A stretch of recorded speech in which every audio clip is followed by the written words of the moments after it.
So this is the new LVJ relay panel, and where it's going to get attached to is right here on the battery box.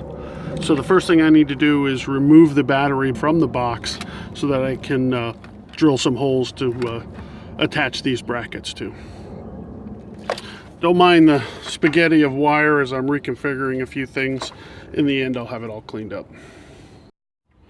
You'll use a 5/16 open-end wrench or box wrench to remove the terminal posts for both the positive and negative. Move them out of the way, and then you'll be able to pull the battery right out. On the F-150s, you'll see down here there is a clamp that holds it down. Spin that out. And then out comes this wedge block that holds it in there. And then out comes the battery. As you can see, there's this piece here kind of bumps out a little bit, and then this is flat. As that bracket goes in here, you're going to want to put a spacer here. In my case, I'm just going to use a couple of oversized nuts,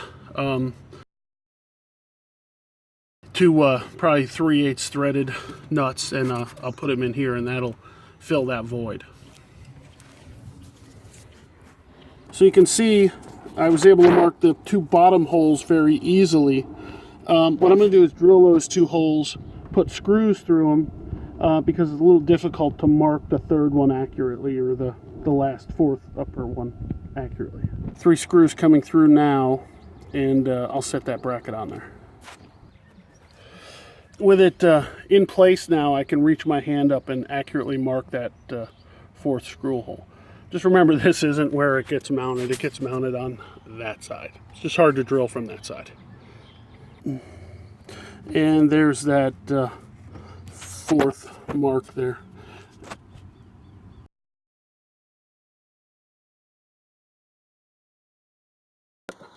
The top screws of the brackets tight.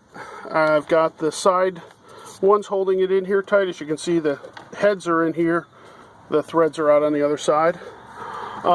This wire get fed through that grommet right back there, in and around and up the A-pillar, under the headliner to the switches. This bundle of wires, remember this is the prototype, yours will all be marked. These are the switches, the output to the switches. So when you turn the switch inside the cab, triggers the relay sends power to these. They'll all be sealed up and color coded so you know which one belongs to which.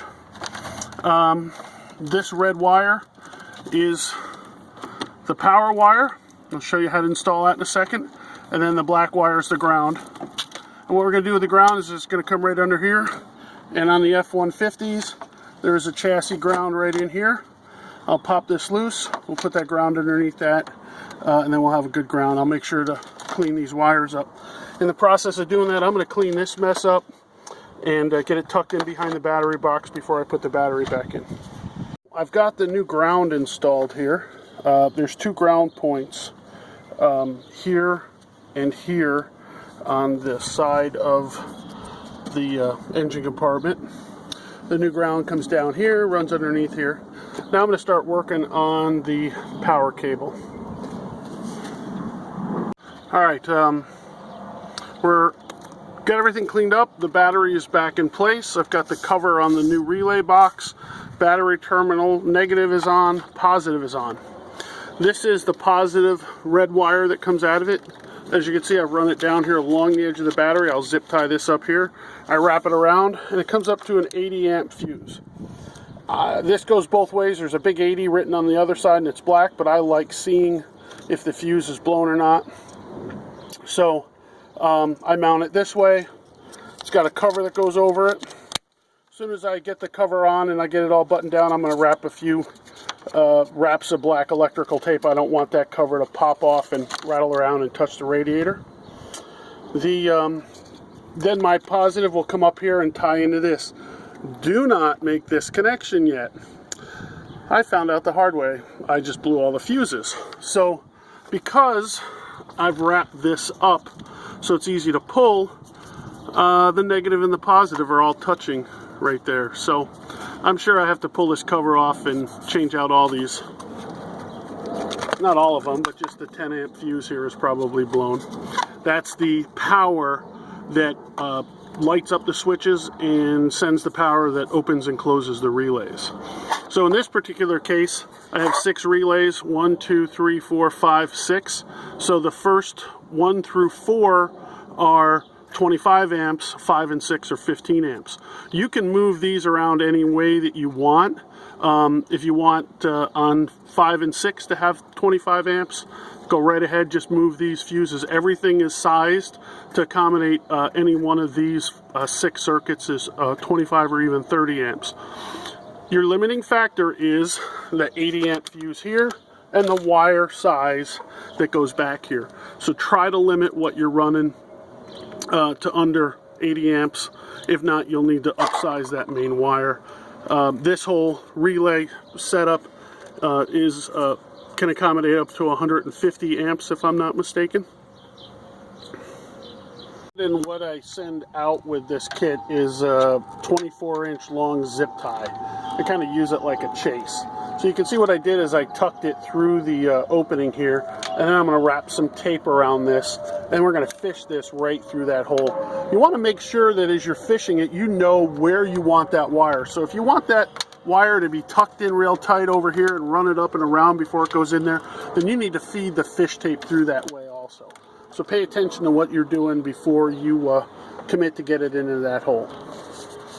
So we're going to fish this wire through this opening here. On your truck, there is probably a grommet on that. And at this point, you want to pop that grommet out and feed it onto the end of this zip tie. And what we're going to do is we're going to come in here and we're going to turn left and go in that direction. And it's going to push this tape sideways all the way to the firewall. You'll feel it hit the firewall. And then I'll go around in the cab of the truck and pull it out there. Got the cable fed in, and now I'm going to go around up under the dash here. What you're going to want to do is remove the 2 kick panels, the kick panel and the fuse cover. You're going to want to reach up there, put your hand against the A-pillar, slide your hand up the A-pillar as far as you can go, and then you got to go just a few inches more, and you just feel that into the zip tie, and then pull it down into the cab. So at this point, I've got the cable pulled into the cab, and what I'm going to do is leave the zip tie on it, and I'm going to pull this side cover off, and I'm going to fish the wire through here, up along the A-pillar, and then across to the opening I've made in the cover. So if you are using this with a 4 auxiliary switch, you'll run it behind the dash to either this side or that side. The cable will be long enough to reach both of those locations. Inside the cab, you want to get the template into place. Get a couple of screws in it. You can put all 4 in it if you want. And then with a very sharp razor blade, razor knife box cutter, you're going to want to cut right there. And just press hard and cut all the way through the headliner. The best way to cut the headliner is with a razor blade. Cut the outline of this out. As soon as you get behind it, you'll see a white piece of plastic. So this is what the headliner looks like once you cut it, and then that's that white piece of plastic. And you can use a Dremel or a fine tool. An oscillating saw seems to work the best to cut this. This is the sunglass holder, so you don't have to worry about cutting into that, because it's well, you do have to worry. If you plunge too deep with the saw, you'll cut into it. The next step is to remove these 2 screws first on the vanity mirror, and then this 1 screw. I'll pause it and do that. As you can see, once you pull these screws down, you'll have the wires to the vanity. You don't have to unplug it or do anything like that. It just let it hang there. And then from this point, we're going to take the wire and fish it through. I find that on a sunroof model, and I've got the sunroof closed here only because the sun is shining right in my face, it's easier to push that fish tape from here into this opening, and then from here feed it down into behind this area. You're going to want to go a little further down along this way if you can, and then come in the back. And that's because this white piece of plastic, there's a bump out in here that you just need to watch out for. At this point, I've got the wire with the fish tape here, and I'll put this all back together. Put the headliner back up in here. There's a couple of clips right in here that you want to make sure you stick back on. It keeps the headliner up nice and tight. The next step is to get all of the wires hooked up on the back of the switch panel. So from left to right, switch 1, 2, 3, 4, 5, 6. The object is when you turn the switch on, the LED comes on, and when the switch is off, it's off. So the top terminal, which is usually a different color than the rest, is the ground, which is the white wire. The middle terminal is the power to the switch, and then the bottom one is the output, which goes and fires the relay.